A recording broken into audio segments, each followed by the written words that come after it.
Mr. Seaga, I want to thank you for agreeing to sit and having a frank, open discussion with us about your life and your work. Now, before we delve into all of that, I want to know, and I'm sure others want to know, where were you born? I remember an anecdotal story when I was a child that said you were born on a plane traveling from Jamaica to the US, so we weren't sure where you were actually. Were you Jamaican? Were you from the United States? Can you set the record straight? I haven't heard that one. I've heard other versions. I was actually born in Boston, where my mother and father were living at the time. She had migrated with her family, and he, because of the affection that he had for her, followed some time after. But then, about the time of the Great Depression, which is 1929, they had to take a second look at what's going to happen there, and they decided to come back to Jamaica. Well, when they did that, it was in 3 months after I was born in 1930. So you spent your formative years here. You went to prep school here, and you went to Wolmer's Boys. That's right. What was it like at Wolmer's? I'm always grateful to Wolmer's for giving me the opportunity to manifest some of the characteristics that I have, in particular that of discipline. I was a prefect, and I was captain of one of the houses. And it gave me responsibilities with a number of transgressions that could be committed by boys, that you could give them what they call an imposition in order to get them to know that they mustn't do it again. And that was write me 50 lines from this book or that sort of thing. But it gave you an ongoing operation to see the reaction on their side and to measure how far you can go and what do you need to do to really get a change. Were you also involved in sports? Oh Lord, yes, too many. I was 5 of them. What did you enjoy the most? Which sport? I enjoyed cricket the most, and I was nearest to national ambitions when I had to leave to go to Harvard, because the time when you ripen is about from then on, a little further. So Jackie Hendricks came to the front and he became the national wicketkeeper.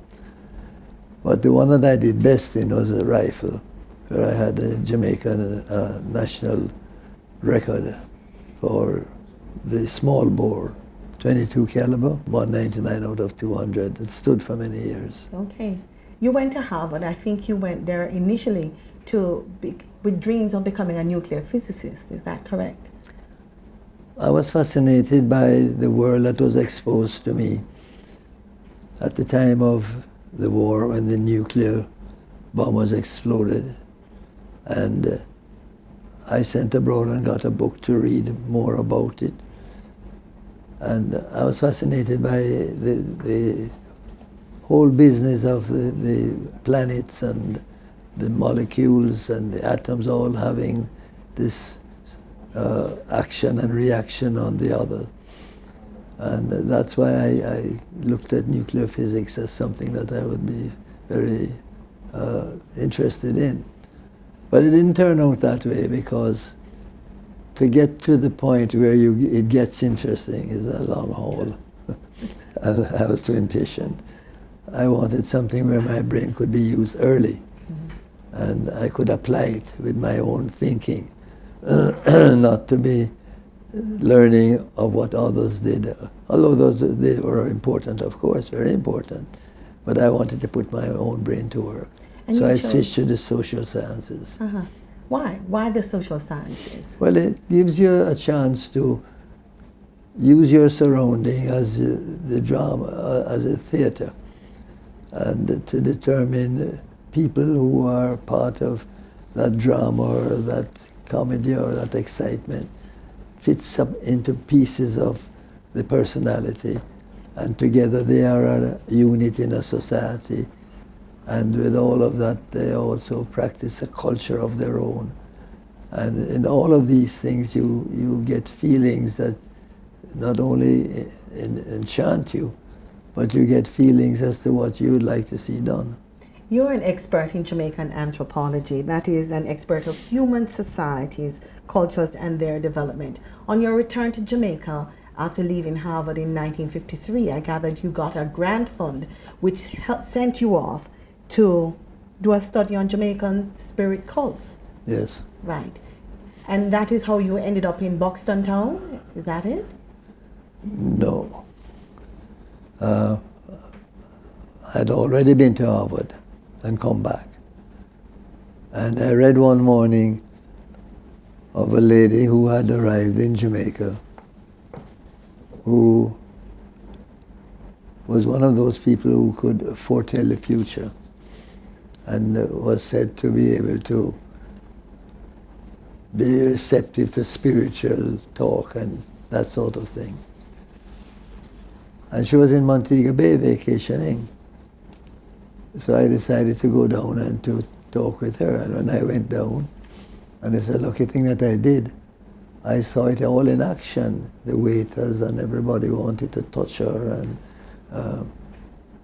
if she would please hold this 2 and 6 pence piece, or anything that they could get to take away a handkerchief and all that. A celebrity. So I got a chance to talk to her about what I was doing. And she was very pleased to hear that, because they had not known anything about Jamaica's spirit world. And they were on their way to Haiti. They'd only stopped off in Jamaica. So she said, well, come with us to Haiti, because we're going to learn about voodoo. And I went. It was only for 2 or 3 days. It was actually making arrangements to go back. And I went with them. Didn't get to learn too much because it's a short time. But I saw how much attention was given to that local religion and how it was held in such awe that it made me wonder if we would ever come the day when our own feelings for Zion and revival, Pocomania, would ever be accepted in that way and looked at as a national religion. And that's why I came back to practice with it. Okay. And you went to Buxton Town. Buxton Town is close to Bogwalk in that area. Yeah, between Bogwalk and Linstead. Right. What was it like in Buxton Town? What a lovely little spot. It's one of those spots that you dream of when you think of country. You know, you want to go somewhere like in the country for a weekend. Every kind of fruit tree. Little ridges, little gullies, little plains and little lanes. And such wonderful people. I had a time of my life in terms of exploring the people's life, how they lived, and they could get to ask me questions as to how I lived. So I was teaching them and they were teaching me. And it was a wonderful occasion. I gather when you were in Buxton Town, when you just got there was some amount of anxiety because you drove a black Vauxhall car at the time. And the children were afraid of you. And you noticed that they were always running away from you. And then what did you find out? Why it was that they were taking that approach and hiding from you? Well, when that happened, I reported it to the lady who was a teacher, retired teacher, and the postmistress, who lived in the community, had 2 little girls. Her husband lived in Kingston and worked. And I told her about it. And she said, well, what were you doing? Why they were running away? I said, I had some sweets in a bag and I was giving out the sweets. She said, wow, that made you a black heart man.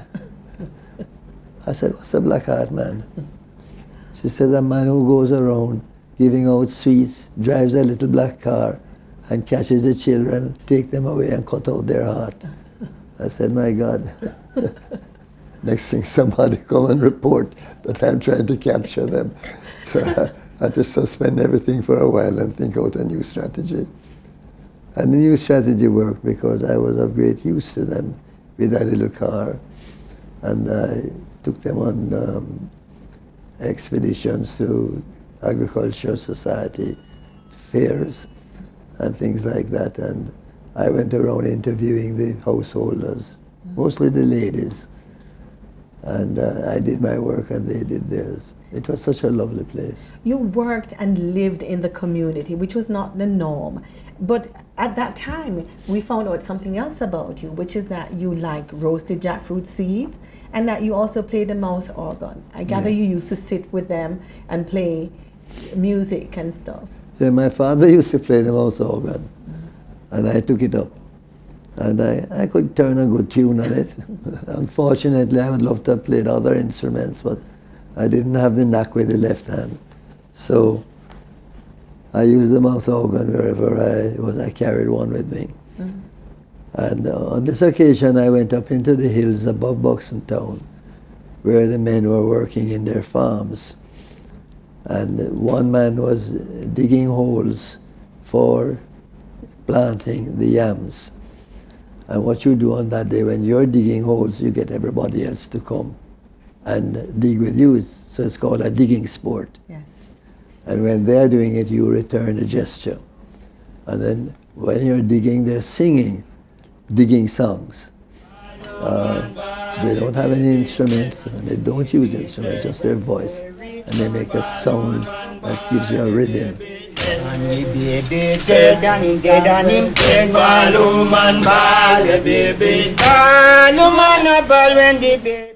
We had a great time. So much so that at the end of the evening we had to have a little white rum. Now, for me, I've never had white rum before. I took my portion of it. I felt it all the way down to my toes.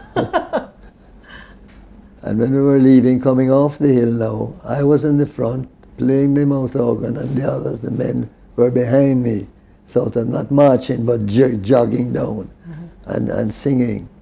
And it was a lovely occasion. That could have been a precursor to your involvement in the music industry. I gathered you put out an album in 1955 of ethnic songs, and then you started your own label, WIRL. Yes.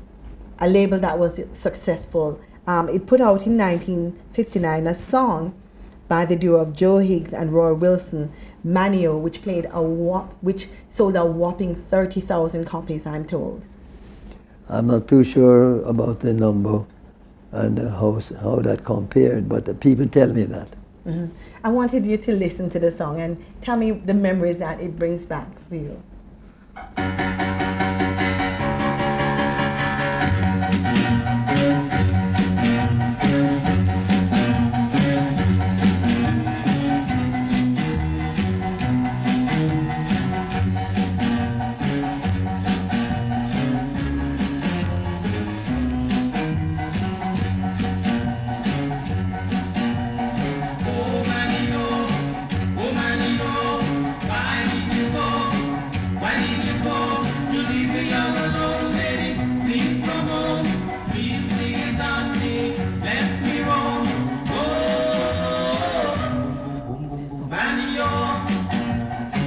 What does that bring back for you when you hear that blue beat song?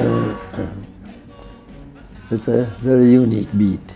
Matter of fact, one of the top artists today came to us to ask if they could use the rhythm, and we made a deal with them. Assassin. And I didn't go directly into that form of music. What happened was, I decided to get into the music business when I did the albums that came out of my folk experience. But those kind of albums just did not sell. The public wasn't interested. And they kept asking me, the people behind the counter, what about Johnny Mathis? What about this one and that one and all the favorites? And I said, well, if that's the case, I may as well import those. And I started to import them, and they went like wildfire. It was a very good time for me. But it was also about a time when Jamaican music was beginning to emerge. You could hear it not on the radio at that time, and that's important, but you had to go to places where the recordings were being played, and you'd hear the music.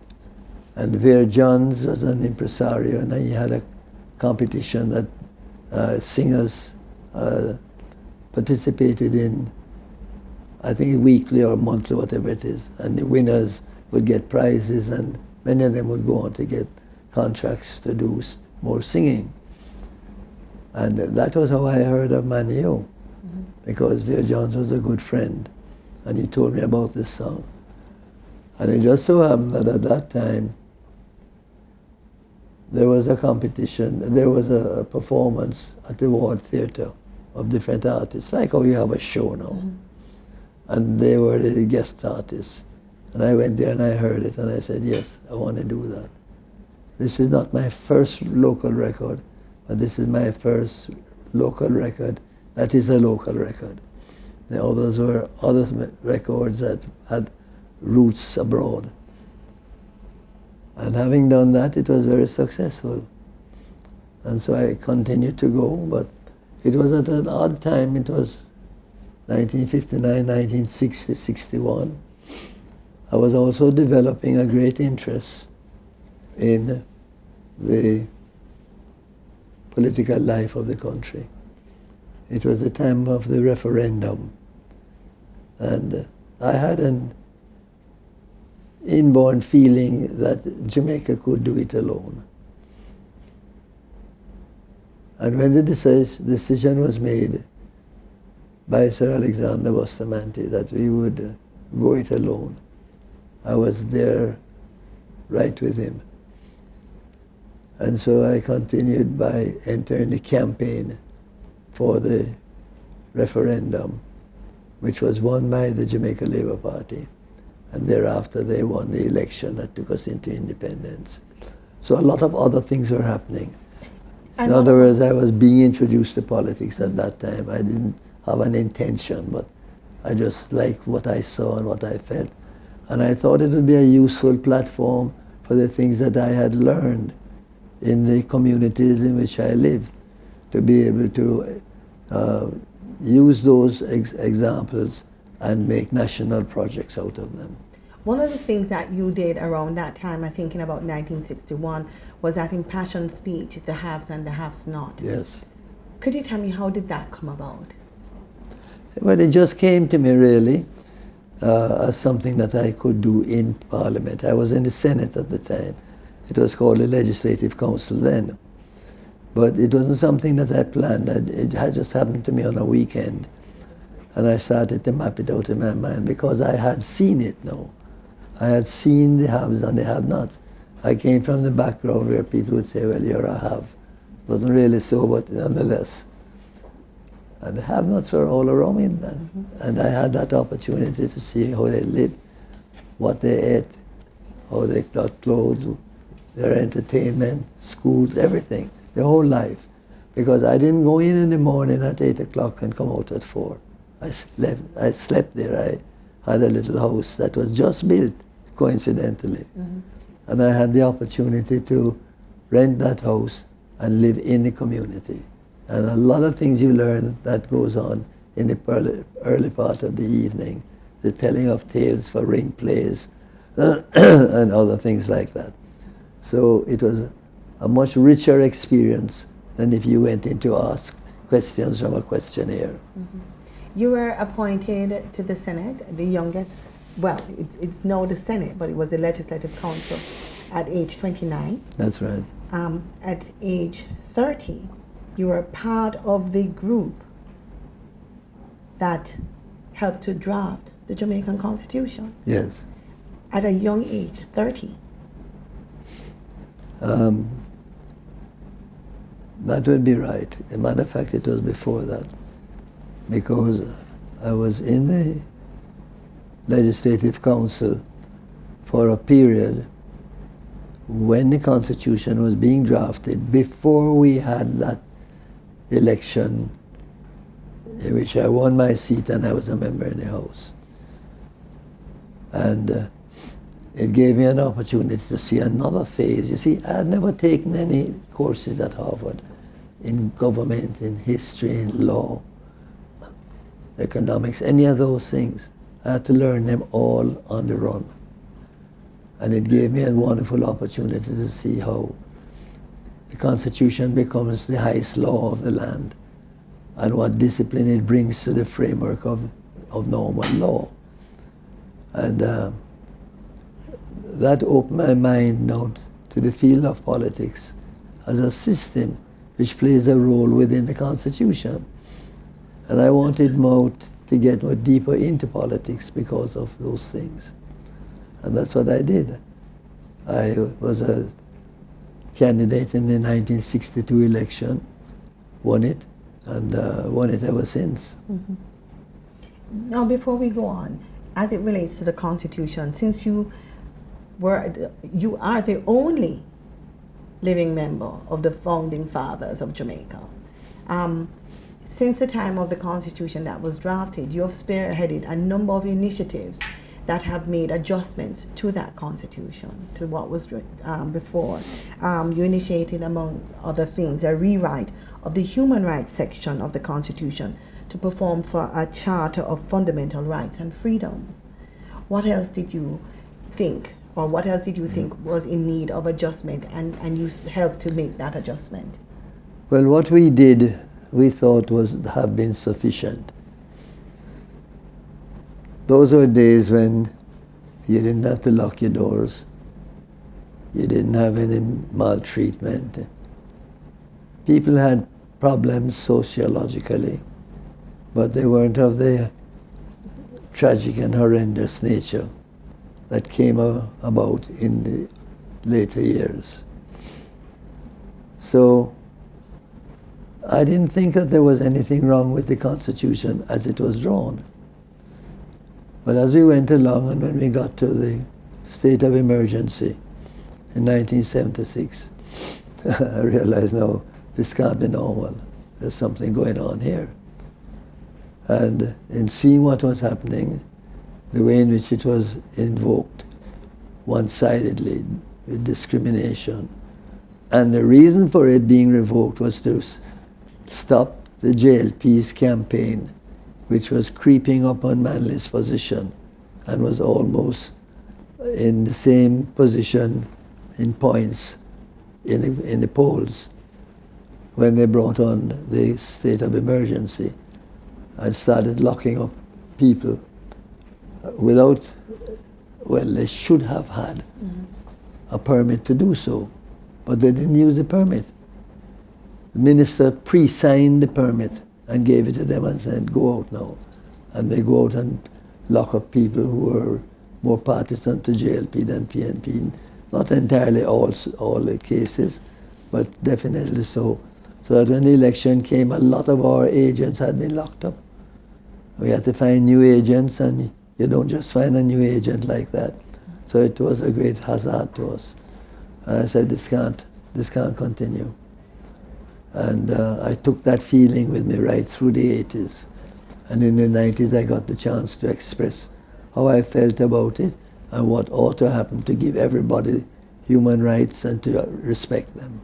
And so you had not only the adjustment in terms of the human rights section of the Constitution, there was the creation of the post of the public defender and curtailment of some of the powers of the Prime Minister to provide a better balance of power between the executive and the parliament in the Jamaican system of governance. Yes. Now, the Constitution means far less without a public defender than it means with a public defender, because the public defender is the person who leads you to the prosecutorial position if some infringement of the Constitution occurs. And he or she takes up that position when they see the reports that come into them with complaints and so on. That then leads to the holding of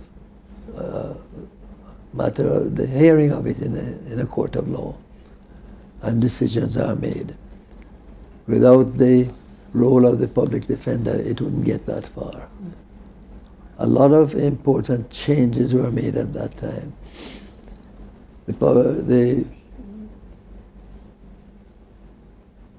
situation did not continue as it was, when you could simply go around and hold on to somebody, put them in the back of a car or a van, take them and lock them up. What happened? We rewrote that section of the Constitution to say that if you call a state of emergency, you can do so unilaterally for 2 weeks, and 2 weeks only. After that, you have to go to the court and prove why you have asked for the state of emergency. Mm-hmm. And it is in the proving of that area that it usually falls apart if it is a false call for a false call for a situation like that. Mm. So on that basis, we were able to correct most of the other weaknesses in the legislation, and today we have a very strong code that looks at that. I'd like to look at your role now as a social reformer. As Minister of Welfare and Development in 1962, you helped transform one of Kingston's worst inner city communities, Tivoli Gardens, into a model community. What other social reforms did you spearhead? What other? Social reforms. Oh, did Lord. you spearhead? Let's talk about a couple of them. My biggest social reform was heart. Mm-hmm. Because in the villages that I lived and in the inner city areas, these young boys were coming up, and when they reached the end of their period in school, at that time it was 15 years old, you're out on the street. Mm-hmm. You're out of the yard. There's no training of any sort for you unless you were really quite a very, very bright young man. And they had different grades of examinations that you could take that could prove that. So I said something has to happen to give them a chance. And heart, the structure of heart came to my mind. Because if you had academies, workshops, places of learning where they could be taught a skill, that's all, any mother, that's what she wants her boy to get, a skill. And she'd take him to the local carpenter to be trained. And the poor youngster will be there for 1 year doing sandpapering, getting nowhere. So this came along so wonderfully as an opportunity for the young people. I call it the University of the Poor. Mm-hmm. And it has proven to be the case. Thousands and thousands of young people have passed through it in different skills, not building skills alone, in cosmetics. Wonderful training operation they have there. In hotel work, we have a small hotel that I bought that was a clubhouse. And in clerical work, in agriculture, and many other skills. Now they've added information technology, so that there's a whole range of skills. And what is better than that? In the past we had to just do grade 1, or take you to the first point in the curriculum, because you're only there for a year. Mm-hmm. But now you can go to grade 2 and 3, by staying on, if you have the capability of doing so, and really come out to be quite a trained young person. I've met Hart graduates in many, many places in Jamaica. I met them even at the airport in the United States while I'm waiting on a change of flight. And the young man came up to me and asked me if I was Mr. Seaga, and I said yes. And he said, I just want to tell you, sir, that I am here because I went to Hart. I felt good. I felt very good.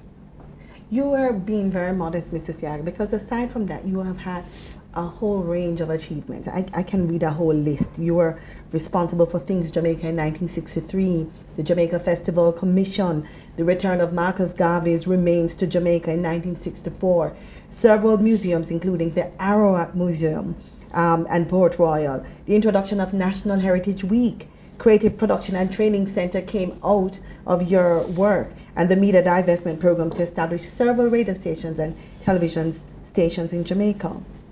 And that is just the tip of the iceberg of what it is that you have done since you have entered politics. Another thing that you have done is you have put in place a number of things that have helped to strengthen Jamaica's economic position. For example, the Jamaica Stock Exchange.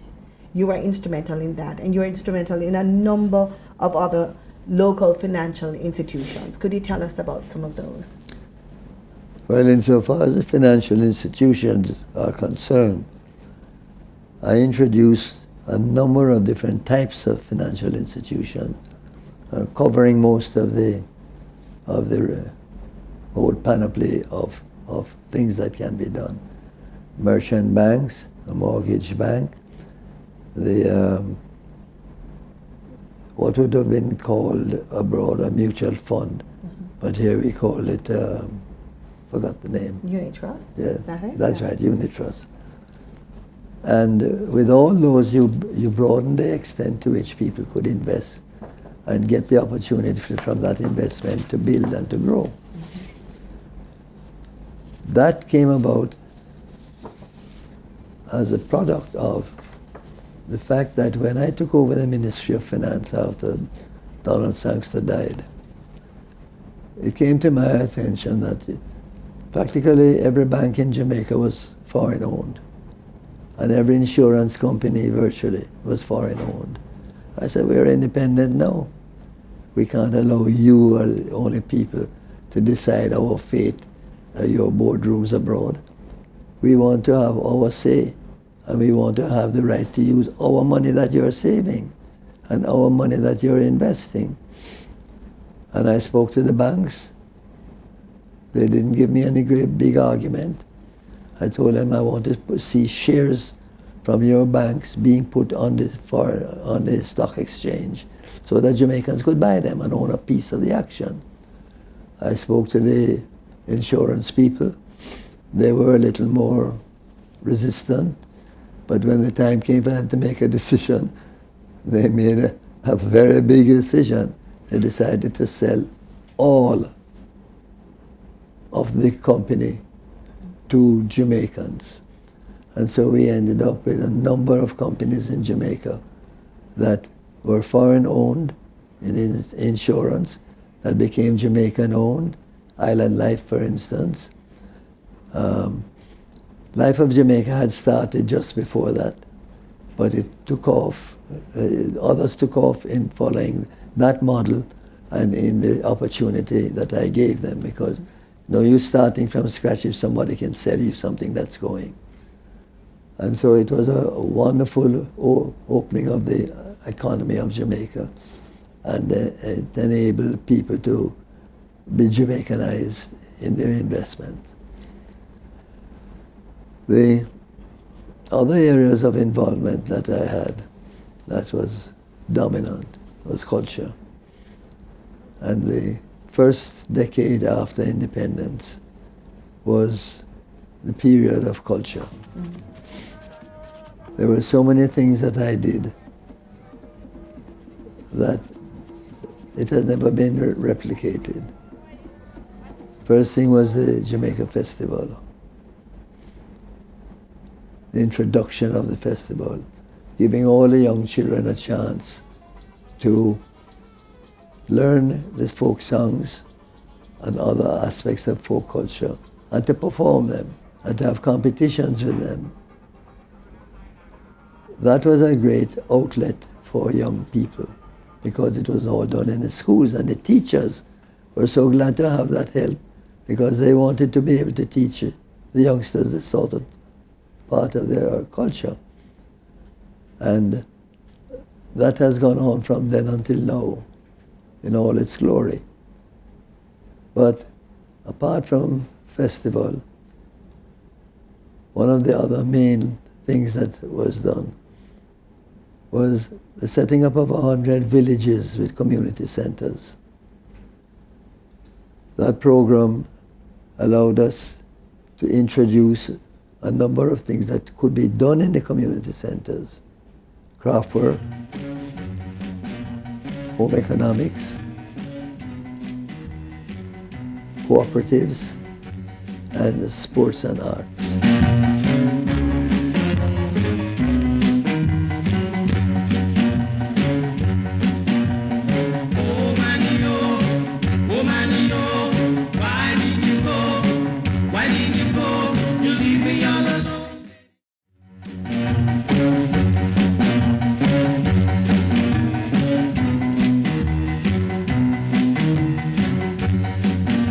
Mr. Seaga, you had somewhat of a meteoric rise in politics.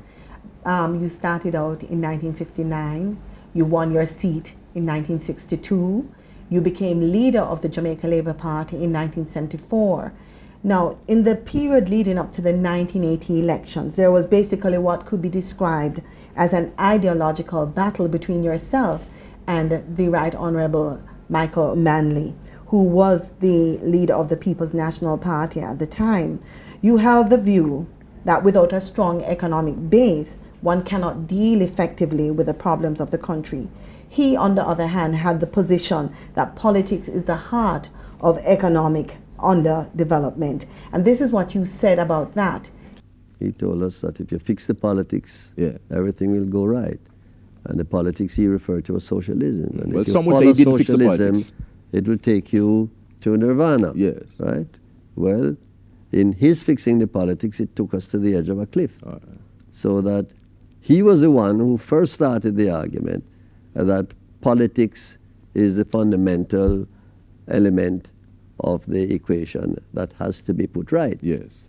And we followed that to the edge of a cliff. That was what you were referring to in terms of Mr. Manley's ideological beliefs.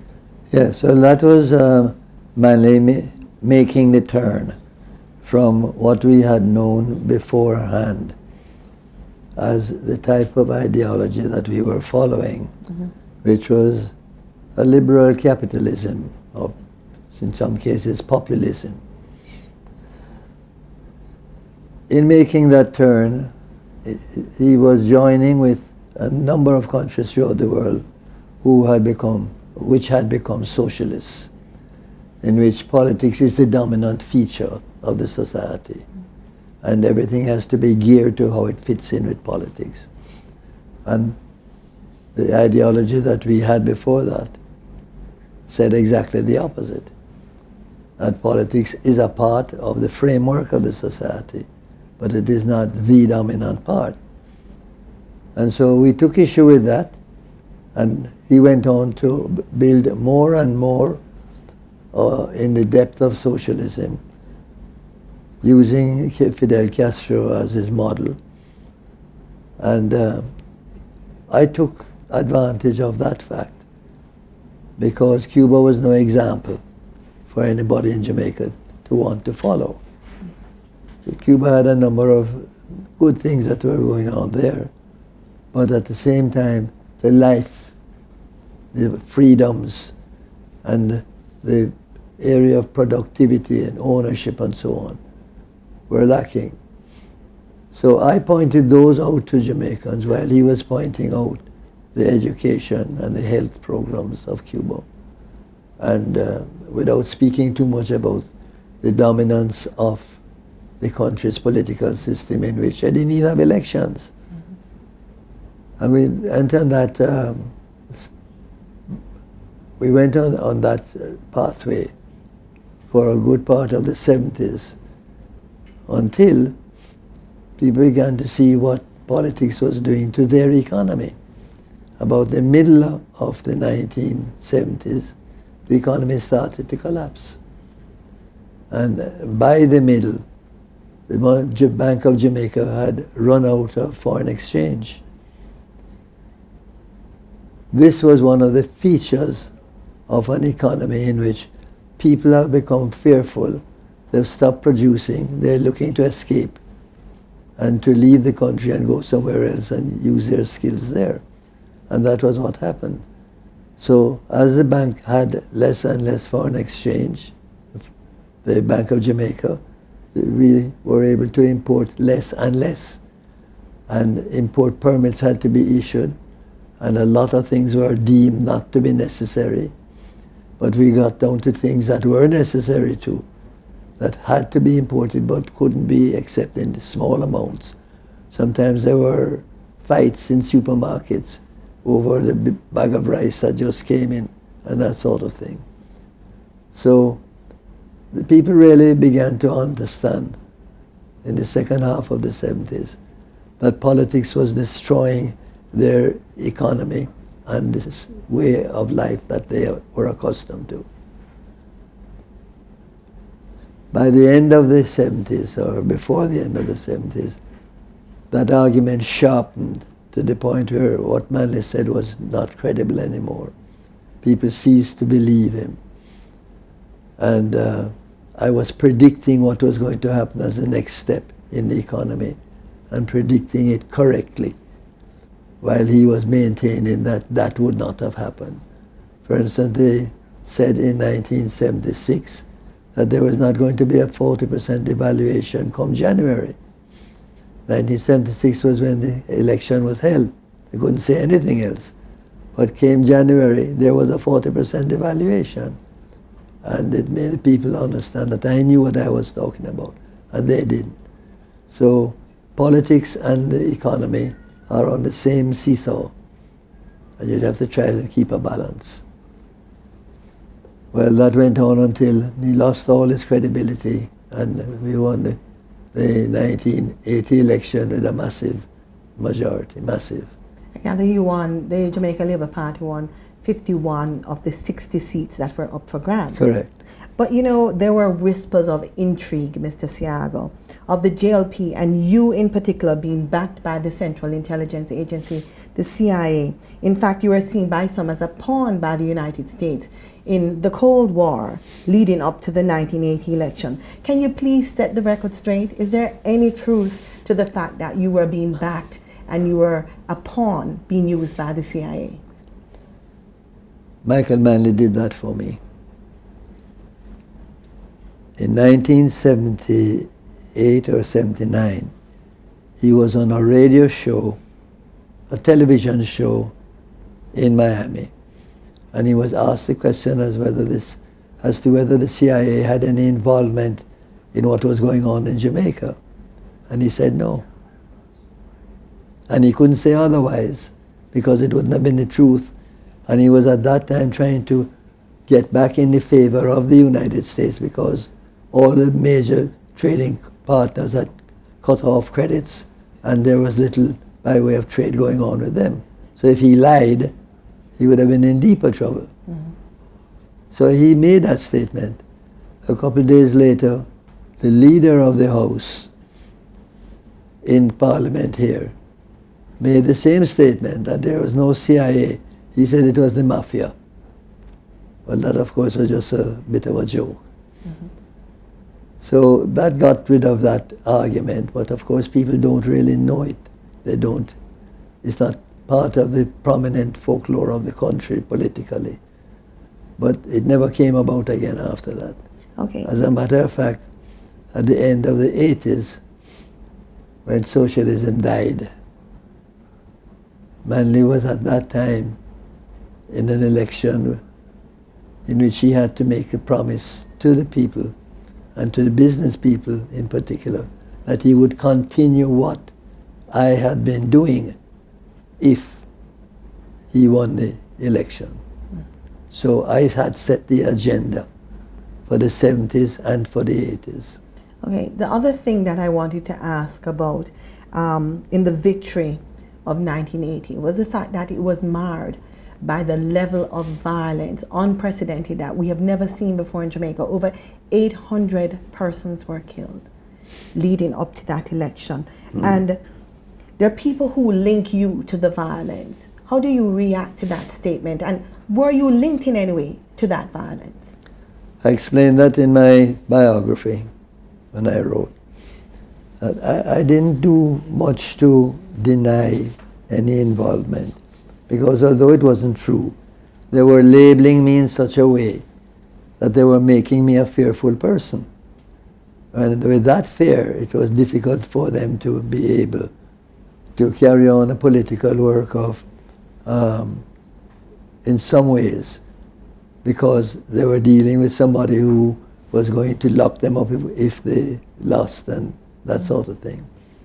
And it worked out that way in the end, because after the election, the people who were the bad men of the 70s, on both sides, all made a dash for the United States. They migrated.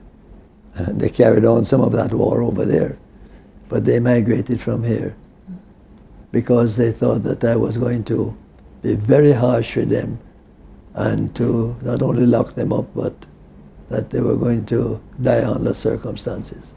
So that was why the death rate dropped from 800 to 400 for every year in that period. And we have never seen that 400 again. I know that you had, in fact, called the commissioner and turned in, so gave them several names, I think 13 names of persons who you said were responsible for violent activities and so. So you actually did turn in those names and to try and said to people, okay, this has to stop. That was in the 80s, Yes. not in the 70s. In the 70s, the security forces started out by being very pro-manly and socialism. And they ended up being very much against it because they saw what it was doing to their lives and to the lives of the country too, people in the country.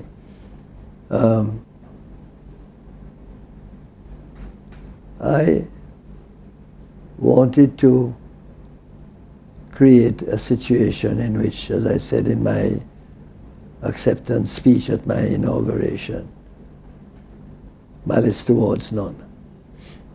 And so you had to make some tolerance for those who didn't know what was right and what was wrong.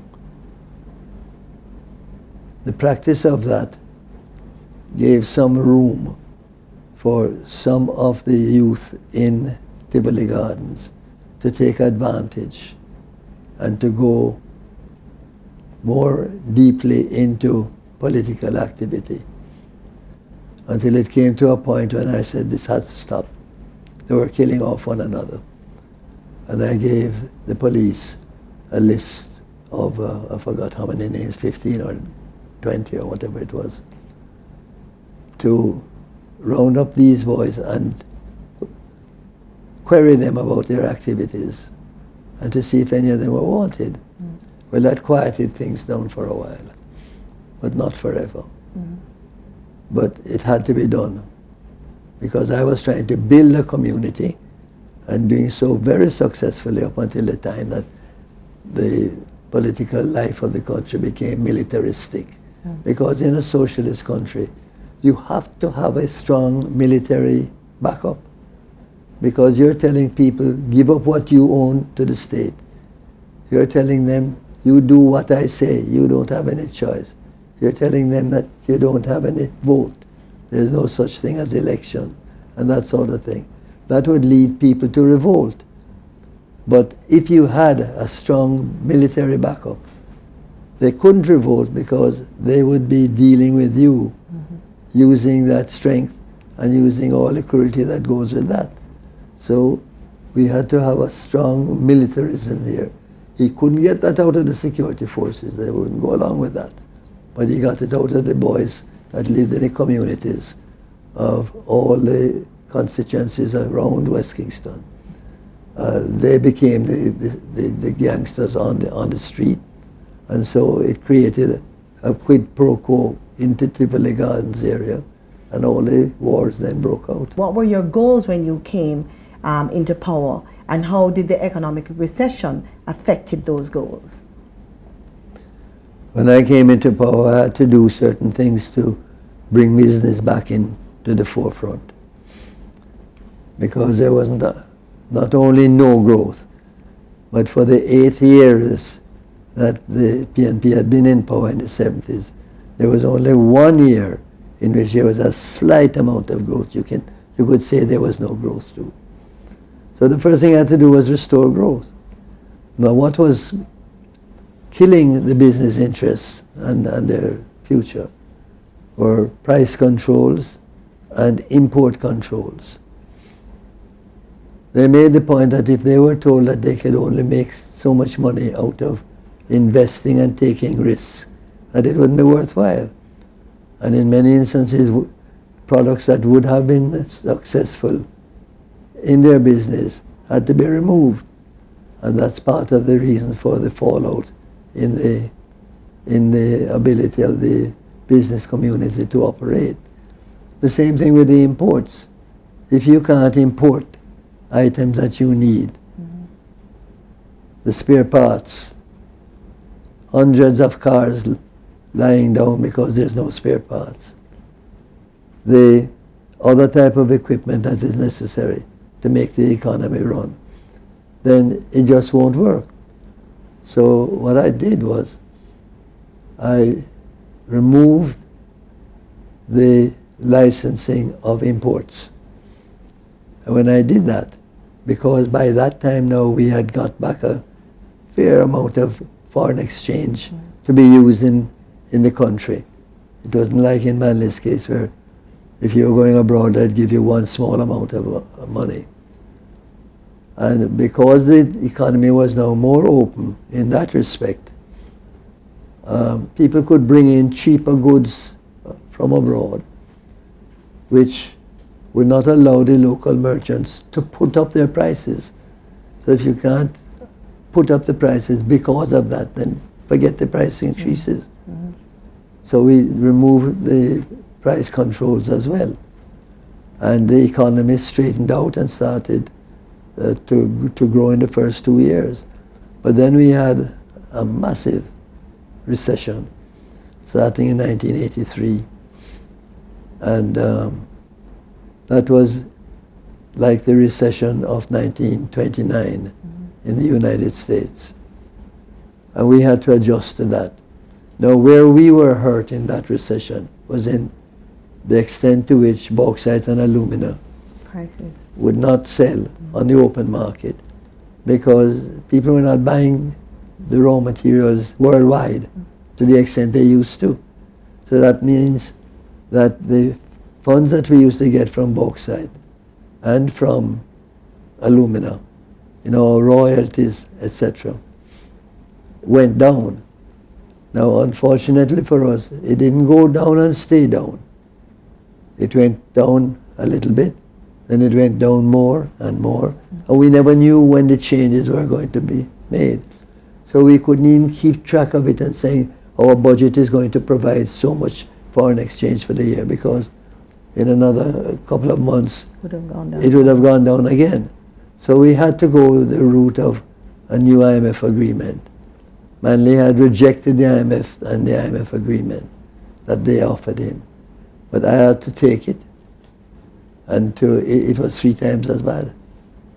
They wanted him to fire 10,000 people in the public sector, because what he had done is he had packed up the public sector to provide work. And he said no, he wasn't going to do it. And so they didn't get a chance to have an agreement with him.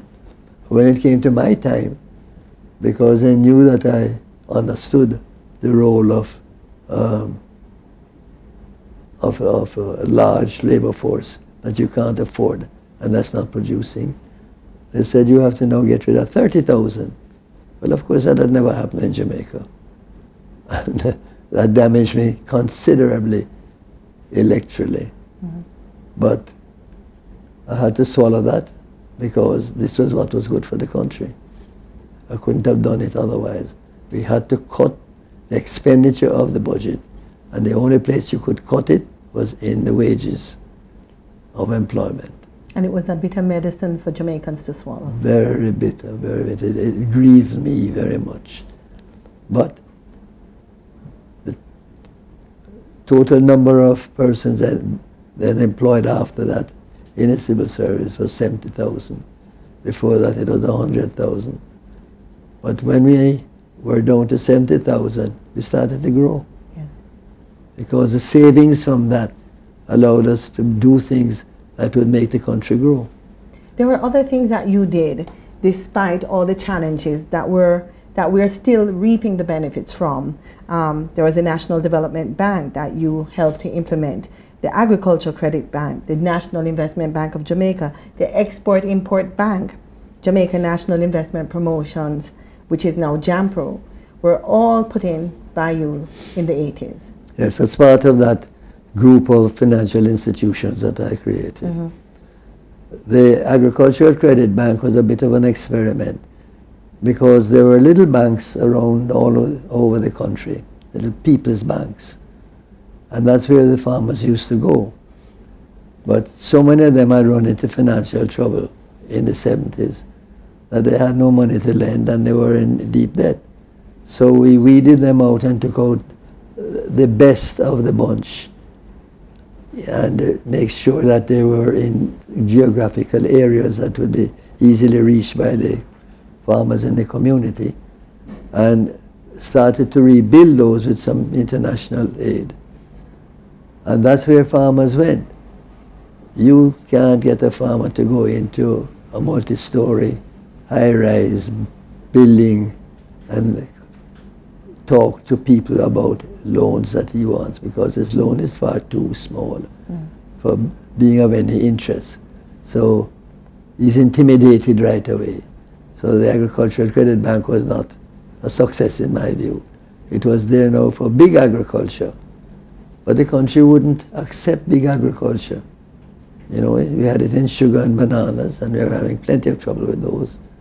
And we weren't going to go into other crops that would have taken the place of the reduction of sugar and banana.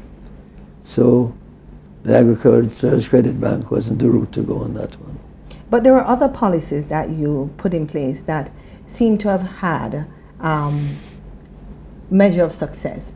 One of the things that you did was to put in something that created an initial spark in the telecommunications industry, and that is Digiport. Yes. That was at the end of my period as Prime Minister. We had, we realized that the world was now beginning to see something that was brand new, telecommunications on a different level. Up until that time, if you wanted to send a picture overseas, it would be very distorted using the technology that existed then. And if you wanted to do any copies of anything, you had to put it on a Gestetner machine and roll it off. And things that held up the whole system of business. So we decided to introduce the modern technology. And the party that we spoke with that was most influential would be Cable and Wireless, because they were the communication giant. They were a monopoly. And we made a deal with them to take back some of the powers that they had and to give them other powers. One of the things that we did was to open the field to operations abroad that would like to have certain parts of their business carried further offshore than onshore, because of the costs onshore was higher than the offshore costs. Doctors who did a lot of writing on their patients and that sort of thing, they would send these down by the internet, and the young people who we had employed would then transcribe them, send them back in another form. And there were many other ways in it, including the answering of calls from overseas and that sort of thing. I call it the Digiport. It was hugely successful. In the very first year we had hundreds of young people that flocked to it. We had to close down a youth camp and turn it into a training institution, locale for a youth camp. And I had expected that if we had gone on after 1989 to open enough of those to give you 10,000 young people employed. because it was so attractive to them. Another attractive thing that you did, Mr. Seaga, was you put in place the food aid program. There was the Golden Age Home. There was a National Committee for Drug Abuse. There was also the redevelopment of the Kingston waterfront. Internationally, you're a part of the Caribbean Basin Initiative. And also, there was also the concept of a manpower bank, which was later adopted by the UNDP. Yes. When people retire, some people feel that that is the end of their lives. And some people feel I can still work. There's a lot of things I can do. But employers are not willing to hire people at that age because they can't give them policy, can't give them insurance, and they can't give them other forms of protection. So we said, well, that wide pool of people who have retired but would like to go on to do other things, why doesn't the United Nations make them available to countries that are lacking in that kind of skills and at that kind of level of leadership? And we can draw on those pools for people to come to Jamaica and help us in that respect. I called it the Manpower Bank, but they changed it up. I gave it another name that has the initials STAS. I don't remember what it stood for. But it was used by us, and I don't know what happened because that was right in the late 1980s, and it was soon after that I lost track of what happened. Now, you lost state power in 1989. The JLP lost power in 1989, and you also lost the parish council election in 1990. There was a lot of internal pressure on you as party leader. What was seen as your iron leadership style led to a lot of criticism, especially from some of the senior members of the party. This led to what became known as a Gang of Five. The five were Colonel Charles, Douglas Vaz, Carl Samuda, Errol Anderson, and Ed Bartlett. Let's take a look at what you had to say to the Gang of Five in 1990. And today I say to them, the door is open to retrieve your position. Take a candle, sing a Sankey, and find your way back home. I've never tried to replace Mr. Seaga, but I have the ambition to follow him. It is Mr. Seaga who is at fault, not the five members here standing accused right now. I'm not just senior, I'm very senior in this parliament and in this party.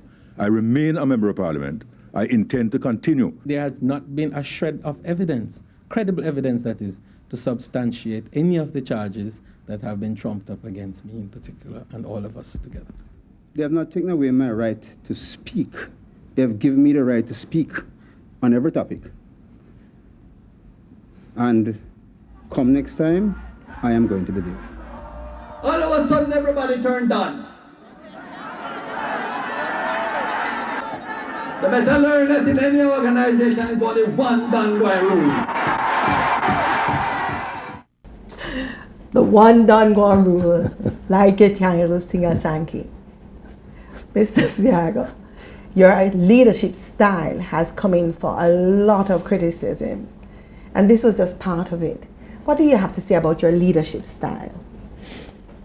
I've always been someone who has been very firm. From my school days, as I said earlier, when I had leadership roles in the school, I've always been someone who believed in discipline. Got into trouble in school in that respect. I had to shout down a master of the school who was on the sidelines shouting instructions to me in a game of hockey where I should pass the ball to, and naturally that cut off my passes. And I had to tell her, why don't you shut your mouth? And the next morning I was standing before the headmaster. I was a prefect in the school, and I could see that he understood. But he said, I have to suspend you for a while. I said, okay, fine. The fact of the matter is that without discipline, and this country needs discipline, this country doesn't have enough discipline. And without discipline, you can't go anywhere. So I don't mind what people want to say about me in terms of whether I was marking too hard, as they call it. The fact of the matter is that if you want to get a result, you have to ensure that you can put the people in a position where they can do it, and not to tolerate the slackness of work that isn't being done, that should be done. Do you think in part that you're a victim of deliberate demonization by the local media when they talk about what it is you do and how you did it? That's so. I didn't bring about the word, I didn't introduce the word demonization. The press did. There were those in the press who could see what was happening, and they pointed out that I was being demonized.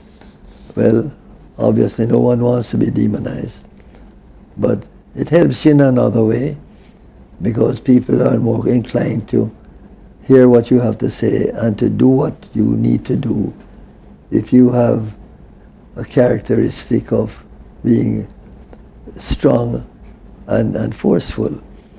And that's a characteristic that the press reinforced, because I felt that people would believe that more than anything else. Okay, I'd like to read you a quote, and it is from the late Professor Carl Stone. He wrote, "He, meaning you, is a difficult man to get along with, very demanding. In a low-intensity work culture in which most people operate at 30% of their capacity, Mr. Seaga puts out 100%, which is the main reason he is disliked by his colleagues. He believes in tight party discipline and a strong chain of command that runs the party more like a military structure than a democratic organ. He has sacrificed democracy for organizational discipline. He gets away with it because he's better able to get things done than any other politician in this country." Do you think that is an apt description by Professor Carl Stone of you? Yes, it is. And I must say that Carl and I were never close in the political field. I was the subject of most of his barbs. But he was the one who pointed out to the Gang of Five that not one of them has ever confronted me personally to complain about my leadership style and to tell me what they were complaining about. As a matter of fact, anytime I was confronted about being hard and people wanted to replace me, I said, there's only one place that the Constitution allows for replacement, and that is at the annual conference of the party. Meet me on the conference floor. Nobody turned up, except one, Mike Henry. Quite late down in the period, I think about 87, 88. Sorry, we're not talking in that period now. 2001. And he wanted to challenge me, and I said, fine, wonderful. Well, we had the runoff in Parliament, and I won with 90% of the vote. And a lot of the people who were in the media, who were condemning me for being strong, said, but Mr. Seaga has control of the party, how you get 90% like that? He has control of the party, and that's what you need. And they turned around. And it was from there that we started to climb out back. Now, Mr. Seaga, right throughout your career, your love of culture and passion for cultural development did not wane. In fact, there were a few raised eyebrows when in 1982 you invited the religious leader Malika Capo Reynolds to put out a revival table at Jamaica House. And, you know, persons were like, but I want you to look at this clip and tell me, just to jog your memory.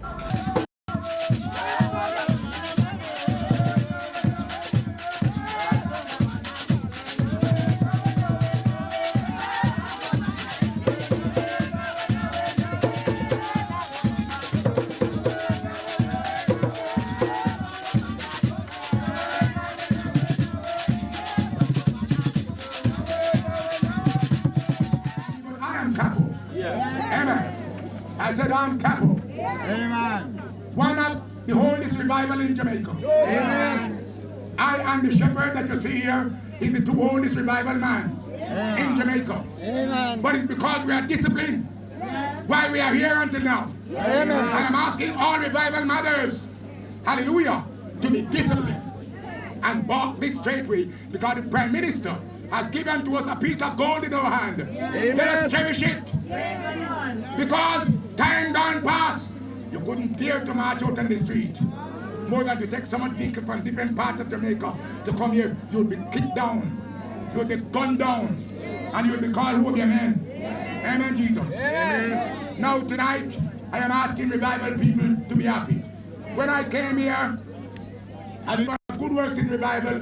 I went back to the United States and came back a patriot. Put on my young boot, you better mind him step by you. Oh, we are going to walk with God. And that great day, and that great day. Oh, we are going to walk with God. And that great day, and that great day. Oh, we are going to walk with God. And that great day. Shall we praise the Lord? Praise Him again! Praise Him again! Praise Him again! Brother David said, the Lord is my light. I have been to more than 100 of these ceremonies. From 1953, in this one of the districts that I lived in, Boxing Town, there was a Zion church at the foot of the hill. Zion is a bit different from revival, which is the name that the Pocomania people prefer to be called, because of how they treat the spirits. Both accept that spirits can possess you, and the Bible speaks of that. One feels that the spirit can be used to do good, and the other feels that the spirit can be used to do evil and good. So that is the distinction between them. But the music is just absolutely moving. The drum chorus behind the music would make you feel like joining in whatever is going on. And those scenes that you have shown there are unfortunately not the scenes when the actual opportunity is available to the people, because it's a massive crowd of people, and inside there's a ring with some space, and that's where the Spirit takes you, and that's where you perform any of many roles that you can have in the church. I wanted the people to understand that this was part of their national religion. I'm not asking anybody to join. You don't ask people to join in religion. But you want to know that this is something that is part of your religion. It came from the Mayal of the days of slavery. And it was Christianized as it went along. And this is where we are now. There's a lot of Christian elements in that. But it's how the people express themselves. And there are more Zion churches across the country than any other church.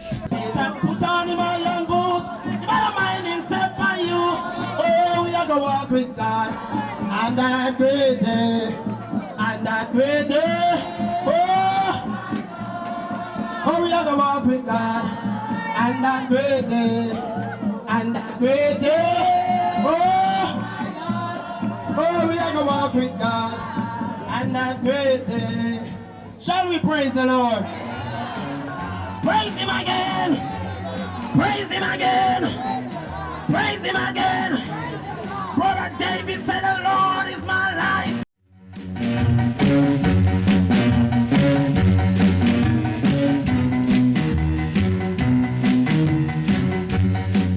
You are passionately loved and hated in equal measure for the unwavering focus and the sense of purpose that you have.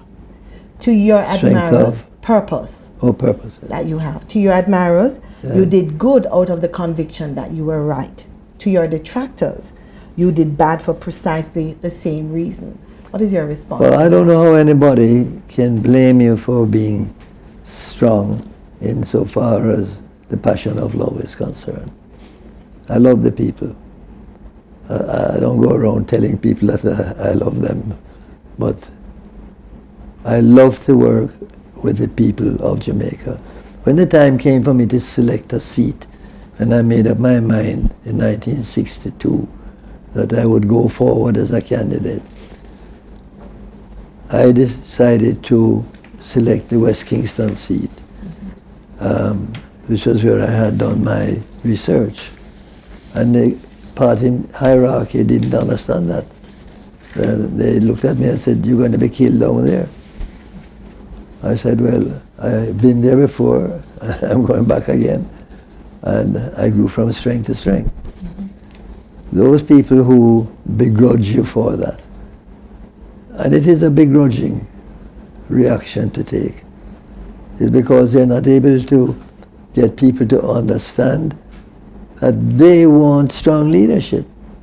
The people who want strong leadership, but they want it in a delicate way. They want it in a loving way. Since retiring from active politics in 2005, you have donned another hat as a scholar.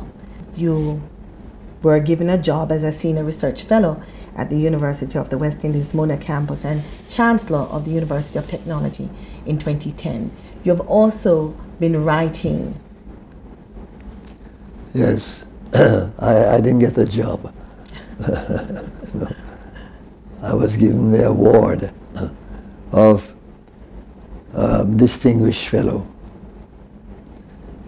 It's not something that pays. Nobody here tells me what to do. I have office space, and I do what I can and what I want.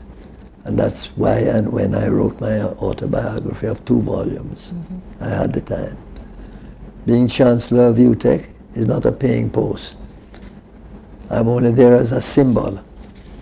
That's what chancellors do. They don't operate as part of management or any administration. They are just there as a symbol of the type of person that is in that institution for others outside to say, oh, it must be a good place because that person is the person at the top. So neither of those improved my living conditions. But it gave me the satisfaction of being able to academically use the opportunity to do things that I had wanted to do in the earlier days when I decided to follow the political route and not go the academic route.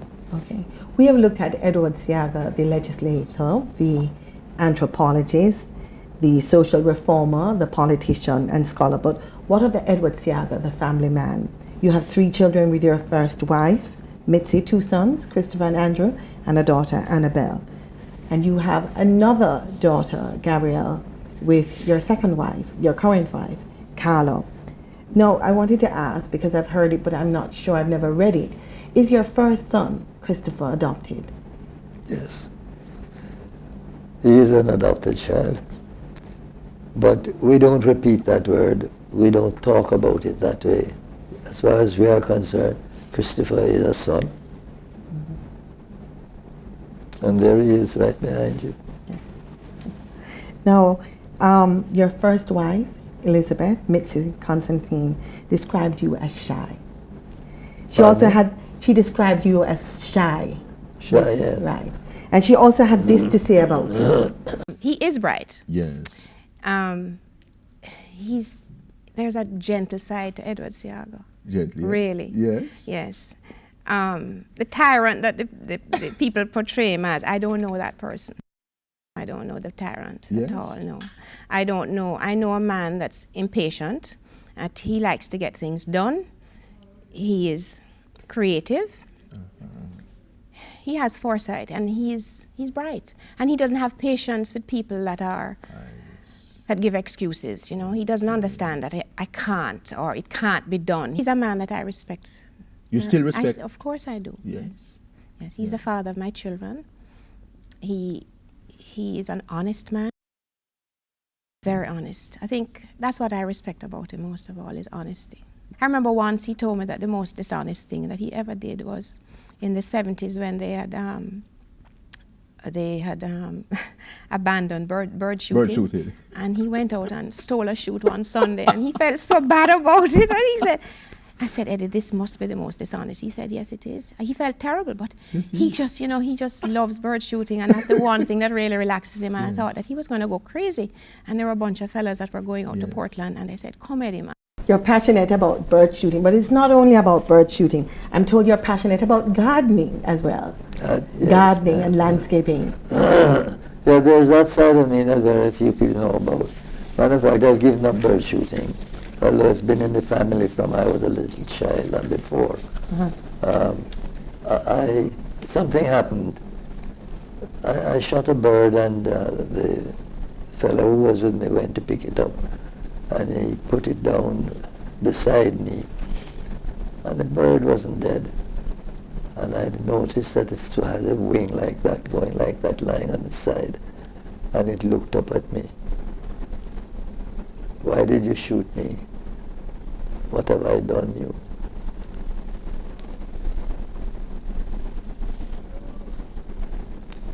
I took my gun, I broke it, put it away, and I haven't fired a shot since then. Is that when you became involved in gardening, or gardening was always something you liked to do? No, I love beautiful things. I love beautiful flowers, beautiful women. Not to say you don't like other types of things, but you know, there's a premium. And I love art because it is beautiful. I love the majesty of sports because there are the beautiful stroke play of a good game of cricket, and then there's the wham-bam hitting the ball out of the park. That's not a good cricket stroke, but it gives excitement. You have to appreciate all these things, and I love them all. You also love football because you became even more involved in football, the Tivoli Gardens Football Club, and with Premier League. Yeah. Well, the Premier League consists of 12 clubs, and in the old days, up to 2008, the clubs would get about $700 each, $700,000 each to spend from the Jamaica Football Federation. And I can't do anything. Can't do anything. So I mounted a campaign and went to the sponsors who were providing at that time $24 million to the JFF. And I said to them, the JFF owns a title to the league. Jamaica Football Federation owns a title. So they can declare a sponsor. But that sponsor will not be able to put anything on the shirt to advertise your product because we own the shirt. So let's talk deals now. And in the end it turned around that we have over the years gone to the point where we are nearly $500,000 per month to each team. For 10 months, that's $5 million, as against 700,000. Excellent. Now, you have, before I go there, your current wife, Carla, speaks about your level of commitment and to the caliber of the person that you are. We have a quick bite from her here that I'd like you to look at. He's very goal-oriented. A lot of people think they're successful because they're busy with activities. He makes sure that he knows where he wants to go and that he's actually getting there. It's not just a matter of being busy. You have to achieve the goal. That's a big strength. That is true. I work towards. I don't just do things. I set my targets and I set my agenda. People see me carry around a little black book. Sometimes I use a cell phone to do it. I'm always making notes of what is to be done. And that's how you get things done. You can't expect the brain to carry everything. And especially someone like me who has a very wide area of interest, it wouldn't be possible. And you have to set your goals and you have to move towards them. You have to set your plans to get towards them. Given your years of experience, yes, given the politics of this country, yeah, what is your suggestion about setting the right benchmark so we know we're making progress and moving in the right direction? Well, progress comes with success. You build on success. The next round is always more easy to achieve because you have been successful. And success comes with hard work. Hard work by you in teaching, in thinking, and in planning. But hard work by the people who you must get to try to follow you in doing that. So it's not a single thing you can stick your finger on. You have to have a composition of features in an individual that will be able to teach by experience, leading the way by experience, doing so firmly but with compassion. And then you have to have the love for the benefit that you see that has come about. My greatest joy in politics is when I see somebody that comes to me and says, you helped me to do so and so. You sent my little child to school, and I have a number of those. You helped to build such and such a place, and you gave me the chance. Those are the things that really make me feel good, and that's what I work for. Mm-hmm. How would you like to be remembered? That's a very difficult question for me, because there are so many things that I have enjoyed doing and I've been successful in doing, that it would be hard for me to pick any one. Some might, putting them together, say, well, what you did for the Kingston waterfront and Noche Rios in particular were so magnificent that they would rate #1. That's true. But heart also has to rate very high, because you're building it a different way. You're building the mind of the people. When I try to get people to understand their religion, I'm trying to help them to build their souls. And when I indulge in so many other areas that I love, it is because I have a passion for beauty. I have a passion for the way in which things are done, the credibility of what is done, and the extent to which the perfection of it is achieved. Okay, Mr. Seaga, I want to thank you very much for taking the time to have this open, frank discussion with us. Thank you very much indeed.